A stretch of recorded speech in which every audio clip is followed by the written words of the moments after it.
week on Driven, souped-up multi-purpose vehicles. Do they rock? Our view review winner Trevor Lovell puts his new VW Lupo to the test. And time to give abandoned cars a decent funeral, the latest on our dumping campaign. There comes a time for most people when it all boils down to one simple choice.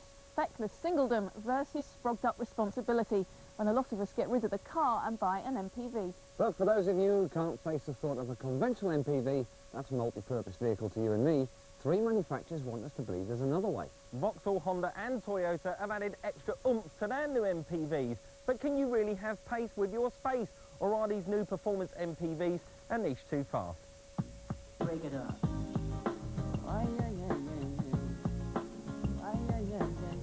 With its sloping roofline and futuristic design, Honda have called the Stream an MPV coupe.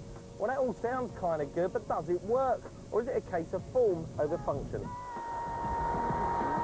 Next to some of their other models, you may be disappointed by the looks of the new Toyota Avensis Verso. But Toyota have got a lot of experience in this market and a point to prove after the washout of their previous attempt, the bizarrely named Picnic. The Vauxhall Zafira may be the oldest car here, but don't underestimate it. Vauxhall raised the MPV game, sending other manufacturers back to rethink their own MPV plans. Our free group test cars this week all have 7 seats, but as with most MPVs, it's a trade-off. The more bodies you cram in, the less body you can carry. So to see which one has got the balance right, we've got 3 cabbies, a railway station. Big Red are on their way to the rehearsals, so which one of our 3 MPVs is going to get the gig and who's going to play support? Big Red need a load carrier to lug them and their mountain of equipment to gigs up and down the country. Now, the Vauxhall Zafira was the first car in its class to have a 3rd row of seats that folds into the floor, and it's really clever. You just press a button so that it just folds down into the floor, and it gives you a brilliant compromise. You've still got a seat in the back, you've got a lovely flat loading area. Okay, guys, do you want to jump in and we'll load up? Big bass drum. I'd be amazed if you get this big bass drum in. Is it? Oh, crikey! Tell me what you think about the space for your head, shoulders, knees and toes. Hey, you could do a song about that. It's good in the back. It's really This one's actually alright. Is it? Yeah. And what about you in the back? Hello. Completely squashed out. Are you really knees up to your chest? Well, that's amazing. Nearly a whole banquet and a band in the Vauxhall Zafira. Next up, it's the Toyota. First thing you notice is there's a big lip to get over, and also the seats don't fold into the floor. But they do move forward and they also come out. But we're going to leave them in there because we don't want to lose a seat. They've moved the fuel tank further up the front of the car, and it's got a secret little area down here. Do you reckon we'll get that guitar? Yeah, I reckon we will. It does as well. Oh, my word. Fantastic. That's brilliant. Right, well, we better get the rest of everything in. Yeah, and how about the band? Come, boys, jump in. There you go, Mike, in your squeeze. So then, Mike, in the back, what's it like? It's just okay. Just Enough leg room? Yeah, just about enough. You guys look pretty good. yeah, it's not too bad. This is quite a lot of room. Yeah, quite a lot of shoulder room. Would you be happy to go 5 hours in this? With a few coffee breaks, yeah. Done. How about that for versatility? Not only did they get all the band members in, they managed to get all their kit in as well. Let's try the Honda. The Honda Stream has got a really trick system for lowering the seats. Handle it, grab it, slide the seat back, the bolster folds forward, then got the fiddly job of having to remove headrest, that's one, and then you end up with these 2 things banging around in the cabin. That folds flat, now the lip's gone because we can load straight into the car, nice big flat load area. Help me in with the kit. Guys, do you want to jump in?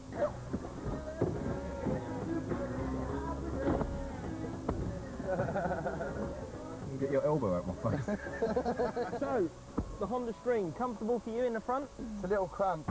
How about you guys in the back? It's a little bit tight. I wouldn't want to go too far in it. So a bit of a thumbs down moment in here. Yeah, no good for us. Not practical. I think so. And you've always got the problem of leaving one of your band members behind. It's not necessarily a problem. Aha. See, the compromise of having a Honda Stream is that you can fit all the kit in, but unfortunately, the triangle player will have to be left behind. The Honda Stream, I love that trick receipt. I love the way it folds forward. All right, you have to take the headrest out and it's a bit fiddly, but once you get it flat, it's a good versatile space. It is, but I wish they'd cut that seat in half so that you've got 2 individual seats. I reckon we ought to give it 19 because it is a bit cramped inside. That's fair, Mike. It's a good score. But the Zafira did cut the seats in half, so they're all individual and really brilliant system to operate, really simple. Even I could do that Into the without floor. practicing. Lots of space up front. Well, it's 20 points. It's a good versatile vehicle. And then the Avensis with that fuel tank forward and that big cubby on the back. You can take all the seats out. You can turn it into a van. 21. Yeah, it's a winner. So, the practicality of the Toyota rocks our world. We're launching a special driven competition today with the grand prize of a new Lotus Elise for a year.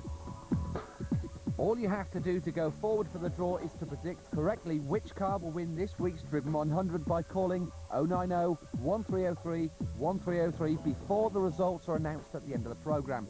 We'll be running this competition every week, so the more you enter, the more likely you are to win.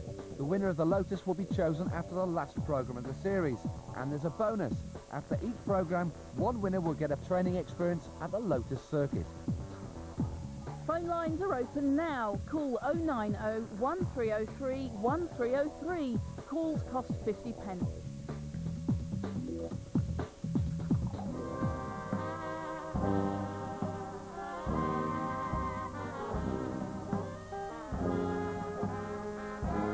Last series, we launched our Rust in Peace campaign, aiming to rid our streets of an epidemic of dumped cars.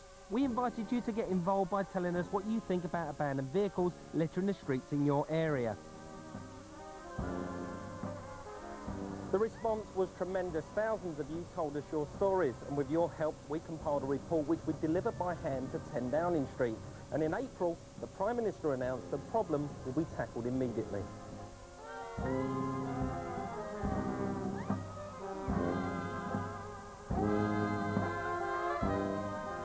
But despite that, 1 million dump cars still litter our streets, so let this funeral march be a reminder that Driven hasn't forgotten your needs.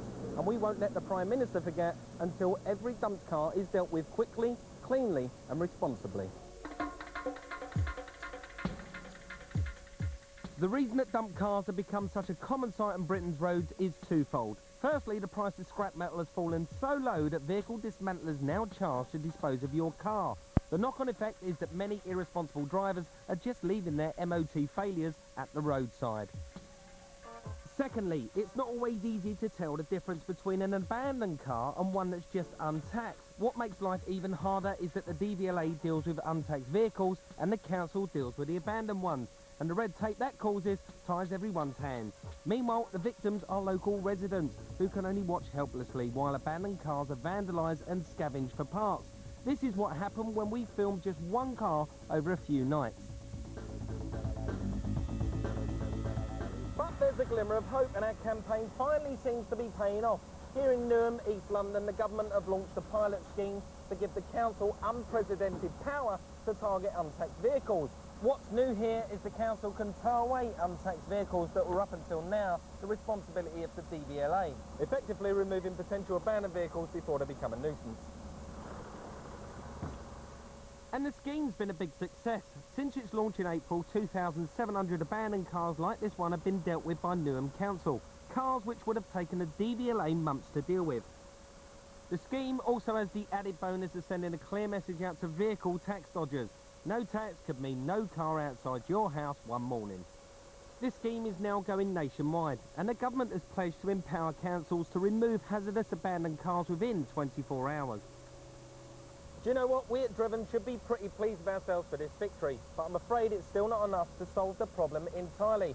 I can't see the day when one man and his van from every council will be able to tackle the ever-increasing number of abandoned vehicles littering our roads. No, I reckon it's the government who should be tackling the root of the problem.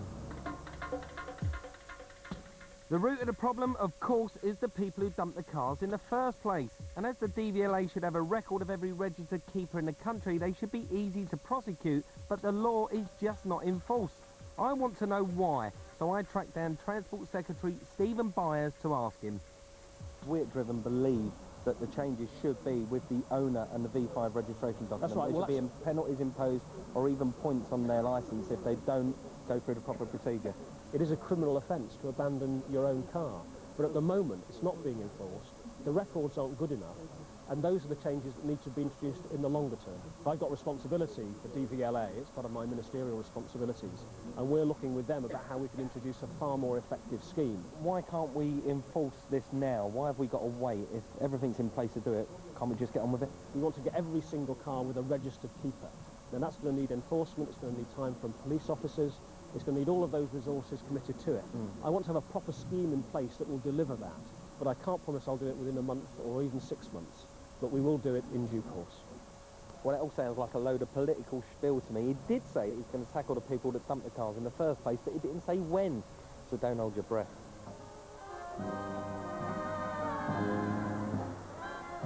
In the meantime, we'll be keeping you up to date with any new developments and continuing our campaign to ensure that dump cars are disposed of like this, quickly, responsibly and in an environmentally friendly manner.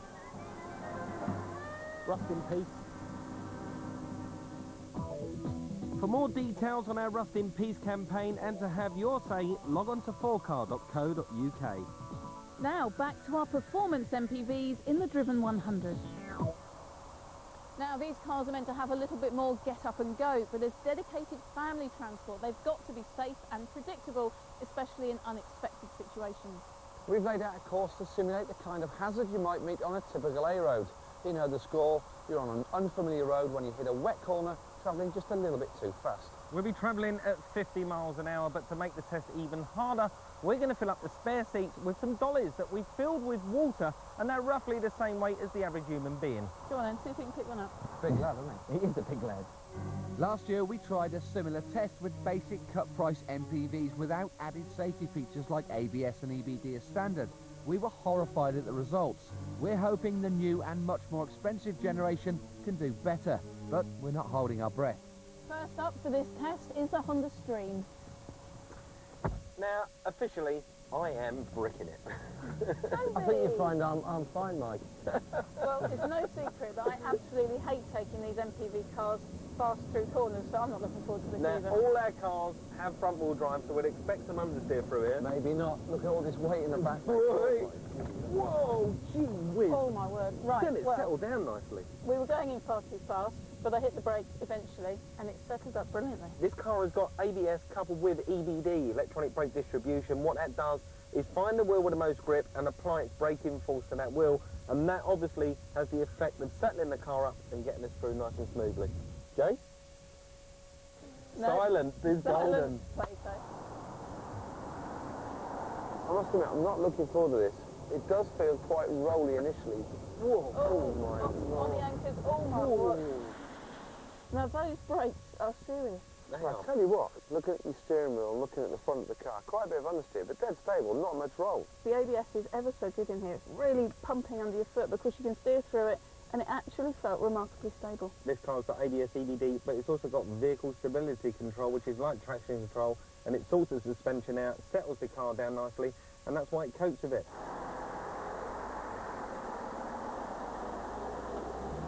Now, like the other two, this is a front-wheel drive car, but this one has got traction control, so we hope that that's going to sort us out as we get through the wet corners. In we go. Oh, here we go. Oh, crikey. Oh, tramping on the brakes. The ABS is working really hard there. It doesn't feel quite as neat as the other two going through, but I think it is a testament to all the manufacturers that these are big MPVs, and they handle that wet corner test with ease. They've all done it surprisingly well. We were impressed, so we're giving them sweet 16 across the board. Next on Driven, viewer reviewer winner Trevor Lovell gives his verdict on the VW Lupo GTI, and our performance MPVs go back to school. But don't miss your chance to win this week's prize and enter the draw to win a Lotus Elise by predicting which car will win this week's group test. To enter, call 090 1303 1303. Calls cost 50 pence.